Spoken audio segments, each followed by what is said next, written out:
आपण बघत आहात एकेपी न्यूज मराठी। आपला आवाज आपली ताकद। सबस्क्राइब करा, शेअर करा, लाईक करा। AKP news Marathi. नाशिक शहर खंडणी विरोधी पथकाच्या पोलीस अंमलदारांनी 20 जून रोजी नाशिक रोड पोलीस ठाणे हद्दीतील नायगाव रोड शिंदे गावातून मोस्ट वॉन्टेड धात्रक टोळीचा म्होरक्या सुनील उर्फ सोन्या बाबूराव धात्रक वय 27 राहणार Srushti society irrigation colony Makhmalabad Nashik यास जेरबंद केले।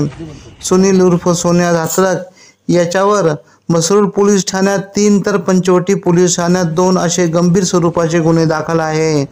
सदरची कामगिरी वरिष्ठ पोलीस निरीक्षक जगवेंद्र सिंग राजपूत यांच्या मार्गदर्शनाखाली पोलीस उपनिरीक्षक दिलीप भोई, पोलीस हवालदार योगेश चव्हाण, दत्तात्रय चकोर, रवींद्र दिघे, भूषण सोनवणे, मंगेश जगताप, चारू दत्त निकम, भगवान जाधव, मंगला जगताप, सविता कदम यांनी केली।